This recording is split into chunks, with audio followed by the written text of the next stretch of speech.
আমরা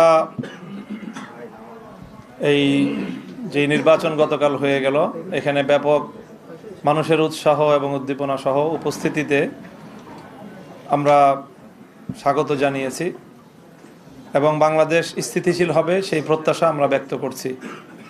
স্বাভাবিকভাবেই স্থিতিশীলতার জন্য যারা এই মুহূর্তে বিজয়ী ঘোষণা করা হয়েছে, যাদেরকে বাংলাদেশের স্থিতিশীলতা রক্ষা করা তাদের প্রধান দায়িত্ব, তারাই যদি দেশকে অস্থিতিশীলতার দিকে ঠেলে দেয় তাহলে দেশের জন্য সেটা হবে সবচেয়ে হতাশাজনক বিষয় এবং উদ্ভূত পরিস্থিতির জন্য সম্পূর্ণ দায় তাদেরকেই নিতে হবে। আমরা অত্যন্ত দ্ব্যর্থহীন ভাষায় বলতে চাই, জুলাই বিপ্লবের চেতনাকে যদি ধ্বংস করার চেষ্টা করা হয় তাহলে সেখানে আমরা আনকম্প্রোমাইজ থাকব।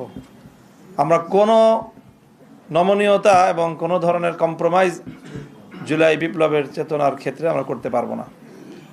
কাজেই সকল মহলকে আমরা সেই বিষয়ে আমরা স্পষ্ট বার্তা দিতে চাচ্ছি। তারপরে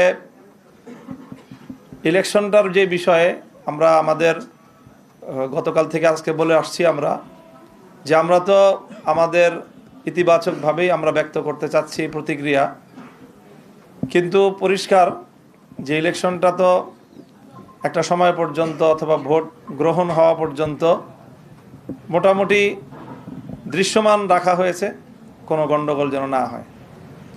কিন্তু ভোট গণনা শুরু হওয়ার পর থেকেই আমাদের কাছে একেবারেই দিবালোকের ন্যায় স্পষ্ট যে ভোট গ্রহণটা যেভাবে হয়েছে, ভোট গণনাটা তার সম্পূর্ণ উল্টোভাবে হয়েছে এবং সেখানেই আগামীর বাংলাদেশের ভাগ্য এবং মানুষের জনরায়ের প্রতি চরমভাবে অশ্রদ্ধা প্রদর্শন করা হয়েছে, অসম্মান করা হয়েছে। এটা যারা করেছেন বাংলাদেশের কাছে তাদেরকে দায়ী থাকতে হবে ইনশাল্লাহ।